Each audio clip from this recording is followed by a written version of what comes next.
Hello friends, मैं आप सभी का स्वागत करता हूं अपने चैनल आस्क सोलंकी में। इससे पहले 2 पार्ट मैंने बनाए थे जिसमें आपने जाना कि मैं डायरेक्ट सेलिंग इंडस्ट्री में कैसे आया, अब पहली कंपनी मेरी कौन सी थी और उसमें मैंने क्या अचीव किया। तो वो थी हमारी बात सन 2010 तक की। 2008 में मैंने एमवे क्विट कर दिया था और उसके बाद इधर उधर इनकम की तलाश में था। इस दरमियान काफ़ी कंपनियां आई, किया भी, और उनको भी मैंने रिजेक्ट कर दिया क्योंकि वहाँ भी कुछ, चूँकि एमवे एक ऐसी कंपनी थी जहाँ पे इतनी खूबसूरती, इतना अच्छा सिस्टम और इतनी मजबूती होते हुए कामयाबी नहीं मिली, तो मुझे और वो चीज़ें कहीं नहीं मिलते थे। तो इस तरह से सब कुछ करते हुए कहीं से कुछ कमाया, कहीं से कुछ कमाया। सन 2010 में माई रिचार्ज प्राइवेट लिमिटेड का जन्म हुआ और उसकी जानकारी मुझे मिल चुकी थी उसी टाइम। सन 2013 में मेरे एक मित्र इसको ज्वाइन कर चुके थे। उन्होंने मुझे ये दिखाया कि इसमें तो लोग बहुत तेज़ी से जुड़ रहे हैं। 2013 में बस चूँकि वो कर रहा था, मैं भी कुछ नहीं कर रहा था। मैं बोला चलो साइन अप कर दो। हमारे एक और मित्र भी तैयार हो गए, करने लगा। करते करते टीम भी तैयार हो गई और कुछ अर्निंग होने लगी। करीब करीब 2000 रुपये मंथली अर्निंग तक मैं पहुंच गया था। जो कभी नेटवर्किंग से अर्निंग नहीं किए थे उनको काफ़ी अट्रैक्ट किया इस कंपनी ने और काफ़ी लोग इसमें ज्वाइन होने लगे। हमारी भी टीम करीब करीब 15-20 हज़ार की हो गई। एक लेग में काफ़ी लोग थे, एक लेग में कम थे। पेयर इनकम था, 300 का पेयर बनता था। तो कंपनी चूँकि सोच अच्छी थी, कंपनी कुछ करना चाहती थी, इन्होंने प्रोडक्ट लॉन्च करना शुरू कर दिया और प्लान को चेंज किया। चलो वो एक्सेप्टेबल था क्योंकि जिस तरह से कंपनी कर रही थी काम, वो लॉन्ग टर्म बेसिस का नहीं था। मैं भी खुश हुआ कि चलो कंपनी ने कुछ अच्छा कदम उठाया है। तो जब आप जानते ही हो कि नया प्लान जब लॉन्च होता है तो नए सिरे से फिर से काम शुरू करना पड़ता है। अब जो लोग आए थे इसमें, उनकी सोच हो सकता है बड़ी ना हो, वो सिर्फ रिचार्ज करके या रिचार्ज का एक सिस्टम देख करके इसमें आ गए थे और काम करने लगे। जब प्रोडक्ट लॉन्च हुआ, प्लान चेंज हुआ, तो लोगों को पसंद नहीं आया। जिनका विज़न क्लियर नहीं था वो सारे लोग क्विट कर गए। बच गया मैं। अब मैं क्या करूं, क्योंकि मैं, कंपनी तो अच्छी लग रही थी, कंपनी का प्लान भी अच्छा था। चूँकि कंपनी ये पहली कंपनी थी जो महीने का कम से कम 2000 रुपया आ जाता था। हालांकि मैं 2000 के लिए तो आया नहीं था इस कंपनी में, लेकिन कहावत है कि नहीं मामा से खाना मामा अच्छा है, कुछ तो आ रहा है। समझ लो कि एक प्रोडक्ट का पैसा आ जाता था महीने में। या अब 2020-21 मैं मतलब बड़ी इनकम नहीं कर सका, न किसी को ज्वाइन कर सका। मैं ये सोच लिया कि मेरे अंदर ज्वाइनिंग कराने की काबिलियत नहीं है, क्योंकि जितने लोगों को मैंने ज्वाइन कराया था, ऑनलाइन कराया था, और वो सारे के सारे क्विट कर गए थे। और जो भी लोग आ रहे थे वो रिचार्ज का सिस्टम देख के कॉल करते थे और ज्वाइन करके कुछ दिन रिचार्ज करते थे और वो भी छोड़, मतलब 2000 क्रॉस मैं कर ही नहीं पाया माई रिचार्ज में भी। लेकिन रिसेंटली कंपनी ने फिर प्लान चेंज कर दिया है।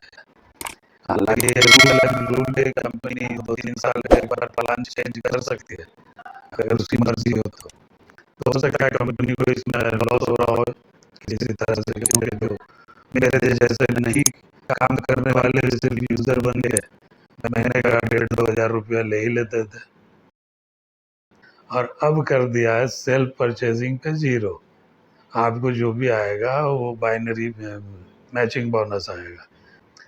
तो चलो किसी तरह से मैं फिर भी चल रहा था, क्योंकि आदत लग चुकी थी। आज करीब सन 2013 टू 2021 लगभग 8 साल हो गए यहाँ भी।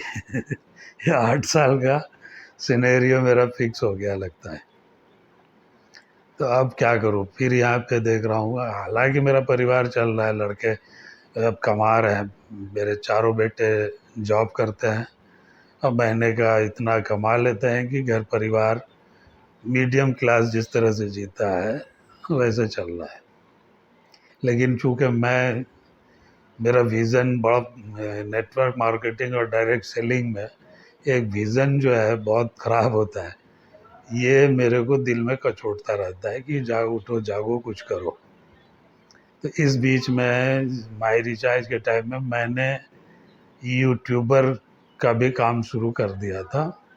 लेकिन यूट्यूब में वीडियो तो मैं बना देता था अपने हिसाब से, पता नहीं लोगों को पसंद आती होंगी, तभी करीब 10,000 सब्सक्राइबर क्रॉस हो गए।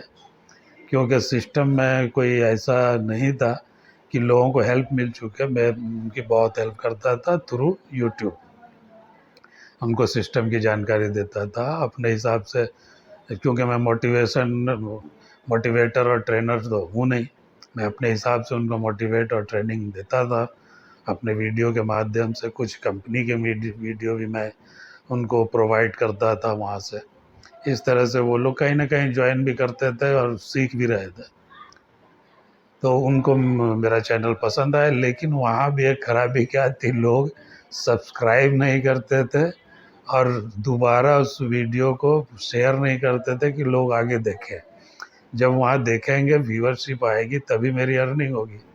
लेकिन वो भी पता नहीं, लोग मतलबी होते हैं, उनको बस मिला, रिकॉर्डिंग किया और उसको इंटरनेट खर्च करना नहीं चाहते हैं, दोबारा अपना सिस्टम से प्ले करके चलाते हैं।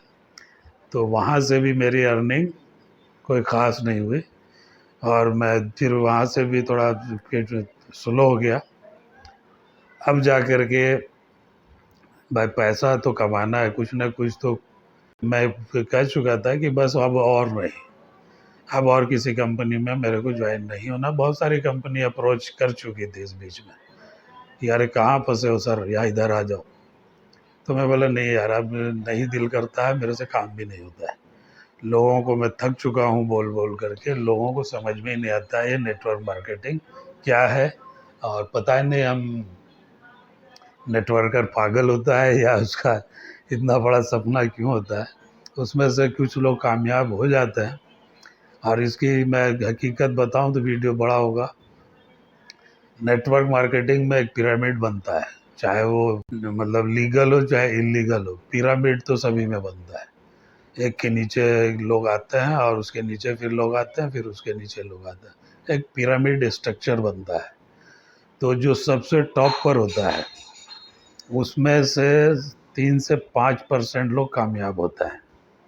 या आप हर कंपनी में देख लेना, मैं चैलेंज करता हूँ आपको, 3 से 5% लोग कामयाब होते हैं जो रियल में पैसा कमाते हैं। बाकी उसके नीचे के कुछ परसेंट, मतलब जितना पैसा वो खर्च करते हैं उतना वो कमा लेते हैं। तीसरी कैटेगरी जो सबसे नीचे आती है, जिसमें 70% लोग होता है, 70% लोग सिर्फ काम करते हैं और उनकी वजह से ये ऊपर वाले करीब करीब 30% लोग अर्निंग करते हैं। और काफ़ी लोग हैं 70% में जो नेटवर्क मार्केटिंग की रियल इनकम, बल्कि अपना जो पैसा लागत है वो भी नहीं कमा पाते हैं। यानी प्रोडक्ट जो खरीद रहे हैं वो खर्च भी वो नहीं निकाल पाते हैं। तो मैं तो चलो उतना एक सिंगल प्रोडक्ट का रिकवर कर लेता था। लेकिन ये जो नया प्लान आया है, ये इन 70% लोगों में जो अपने खरीदारी पे कुछ ना कुछ अर्निंग करते थे, उसकी कमर तोड़ दी कंपनी ने। और मैं गारंटी लिख के दे देता हूँ, अब नीचे के ये 70% लोग इधर उधर भागना शुरू करेंगे। ये मैं नहीं कर रहा हूँ, ये सिस्टम ऐसा ही है। एक जगह वही लोग रहेंगे जिनकी अच्छी अर्निंग हो रही होगी, अर्निंग नहीं होगी वो ऑटोमेटिक इधर उधर भागेगा। तो उनमें से मैं भी हूँ। अर्निंग पैसे के लिए तो भाई आता है लोग, मैं इस कंपनी, क्या कंपनी मेरा घर चला देती है क्या? जब मैं कुछ करूँगा, कुछ लेवल अचीव करूँगा तब कंपनी मुझे पैसा देगी। तो ये कहना कि एक जगह रह टिक के रहो, तो सिस्टम में वो ताकत भी तो होनी चाहिए बांध के रखने की। ये आज तक किसी सिस्टम में मैंने नहीं देखा कि लोगों को रोक सके, क्योंकि लोगों को रोकने के लिए एक वजह होनी चाहिए, और एक ही वजह है, वो है पैसा। अगर लोग कई तरह से मोटिवेट करते हैं, करते रहें, लोगों को मोटिवेशन सिर्फ जेब में पैसा आता है तभी होता है। अब जेब में पैसा नहीं आ रहा है, वो डिमोटिवेट होते देर नहीं करते। और तीसरी बात, मेरे अपलाइन जो मित्र थे, वो बार बार कहते थे सर जी बाहर निकलो, मीटिंग सेमिनार में आओ। तो यार मैं उनसे कहता था कि 8 साल तो मैं झेला हूँ, कुछ रिजल्ट नहीं मिला, और वही चीज़ आपके ट्रेनर और जो मोटिवेटर हैं वो कहते हैं। क्यों कि जितने भी अब मोटिवेटर और ट्रेनर हैं, आप पता कर लेना, मैक्सिमम बहुत कम हैं जो रियल में कहीं से सीख के आए हैं और पैसा खर्च करके मोटिवेशनल ट्रेनर और स्पीकर बने। मैक्सिमम लोग एमवे के डिस्ट्रीब्यूटर थे, और वहाँ एक सिस्टम अच्छा मिला, लोगों को बोलना आ गया, लोगों के अंदर एक सिस्टम की जानकारी आ गई। आज वो कोई नेटवर्किंग नहीं करते हैं और सिर्फ मोटिवेशनल स्पीकर और ट्रेनर बन गए हैं। कोई किसी कंपनी में किसी ने नौकरी पकड़ ली, वहाँ से 1,50,000 रुपये वो कमा लेते हैं, और लोगों को लगता है अरे बाप रे बाप कितना बड़ा ट्रेनर है। तो जो लोग एमवे की ट्रेनिंग नहीं देखे हैं उनको ये नई चीज़ लगती है। लेकिन चूँकि मैं 8 साल लगातार कोई भी मीटिंग, कोई भी सेमिनार में नहीं छोड़ता था, और वहाँ से मैं सीखा हूँ। बात दरअसल मेरा ये वीडियो बनाने का मकसद सिर्फ इतना है कि भाई डायरेक्ट सेलिंग कंपनी है तो बहुत जानदार और शानदार चीज़, बहुत मजबूती है इसमें, बहुत बड़ा कैरियर है, लेकिन एक कमी है लोगों को बांधे रखने का, और वो कमी हर कंपनी में है।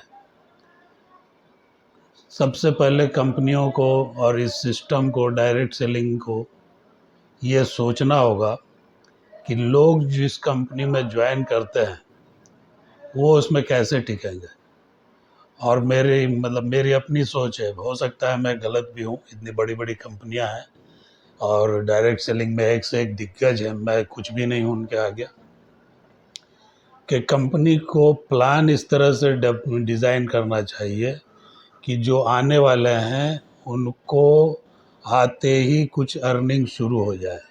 कुछ मतलब क्या, ये 100 रुपया 200 रुपया नहीं, क्योंकि अपने ज़रूरत के प्रोडक्ट लोग लेते हैं, उनको कम से कम 25% या आप 60-40 का रेशियो रखते हैं, तो या उसमें से मान लो 60% आप डिस्ट्रीब्यूशन करते हैं, उसमें से कम जो अर्निंग है उसको 60 में से 50% मतलब 30% आप नए लोगों को देने में खर्च करो।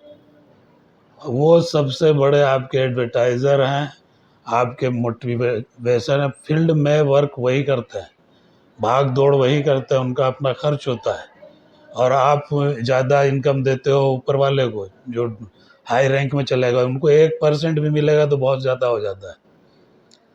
तो उनको आप टिकाने के लिए नीचे वाले की गर्दन काटते हो, ये ठीक नहीं है, इस तरह से नहीं चलेगा। डायरेक्ट सेलिंग का अस्तित्व खत्म हो जाएगा आने वाले दिन में। डायरेक्ट सेलिंग को ज़िंदा रखना है तो आपको नीचे वाले जो 70% है उनके बारे में सोचना होगा।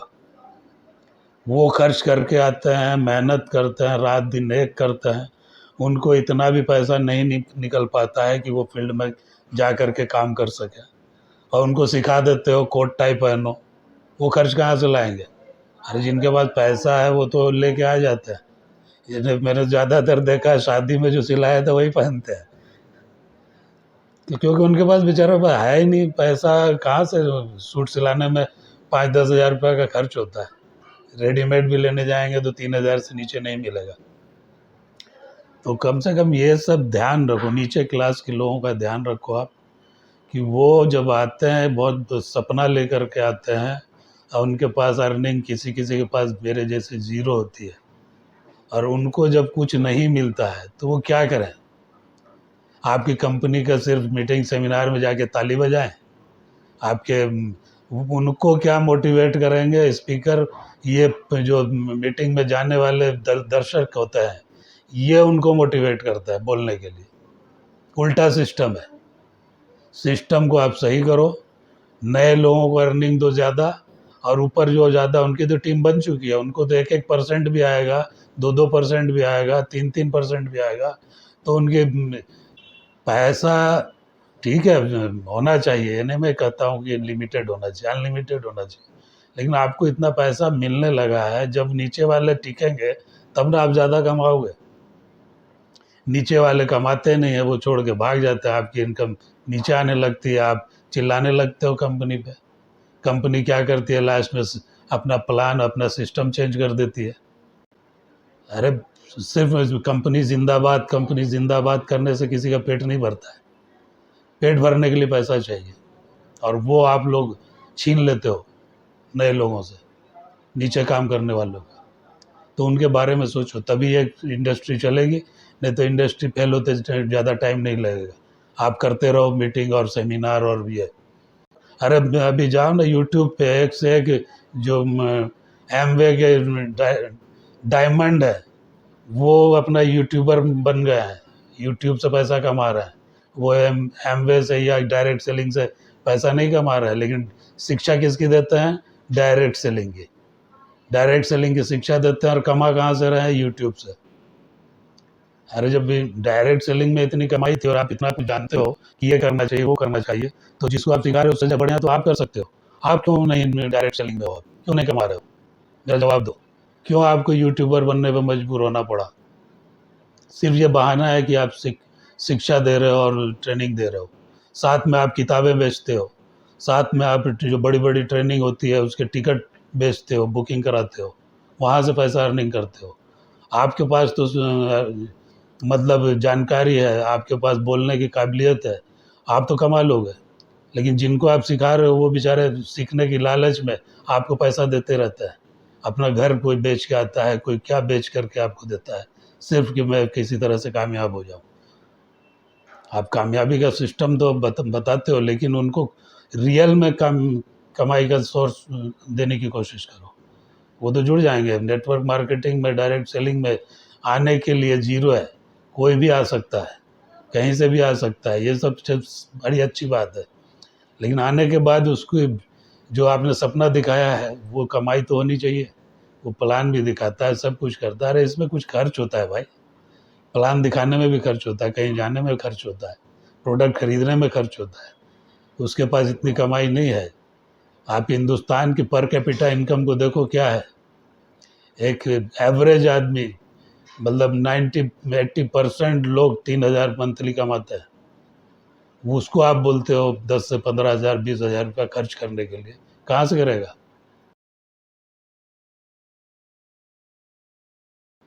तो सिस्टम ऐसा बनाओ कि जो नए लोग आते हैं उनको कुछ अर्निंग हो और वो वहाँ टिके रहें। और ये बात हकीकत है कि टिकेंगे तभी वो आगे बढ़ेंगे, लेकिन टिकने का रास्ता ही नहीं है, टिकने की कहीं पे जगह नहीं है बनाई आपने, बुनियाद को ही खोखला करके रख देते हो आप लोग। अरे ऊपर वाले तो फर्स्ट में आ गए, कमा लिए, 30% की कैटेगरी में उनका नाम है।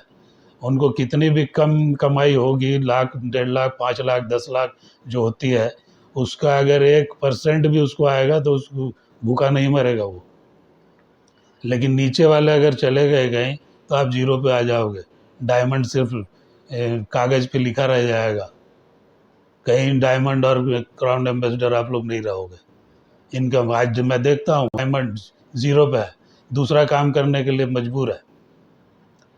तो इसके बारे में आप सोचो। मैं अगले वीडियो में अपनी सीरीज अपनी आप बीती को मैं यहीं ख़त्म करता हूँ। ये तीसरा पार्ट है, चौथा पार्ट मेरा नहीं आएगा।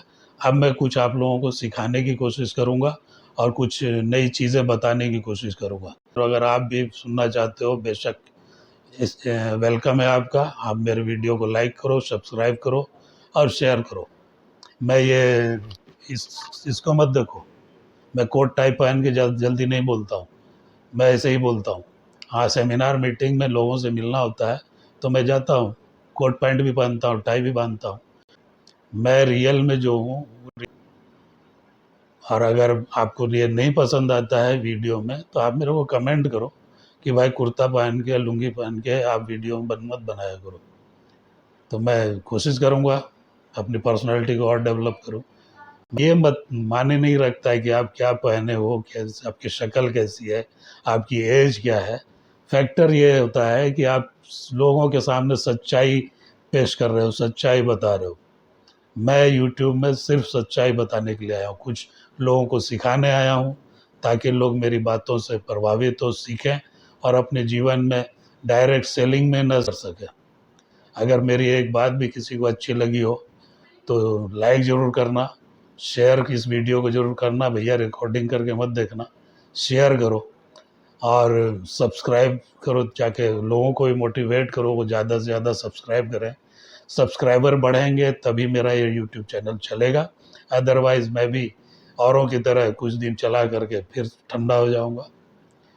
तो भैया कहीं से सीधी बात है, पैसा आना चाहिए। मैं इतनी मेहनत क्यों करता हूँ? एक यूट्यूबर को मैं जानता हूँ क्या मेहनत है। मैं तो कुछ भी नहीं हूँ उनके सामने। बहुत बड़ा इन्वेस्टमेंट होता है, बहुत बड़ी मेहनत लगती है, दिन दिन भर एक वीडियो बनाने में लग जाता है, कभी कभी तो 2-3 दिन लगता है। तो सॉरी ज़्यादा बोल दिया हूँ तो बाय बाय, फिर मिलेंगे नेक्स्ट वीडियो में।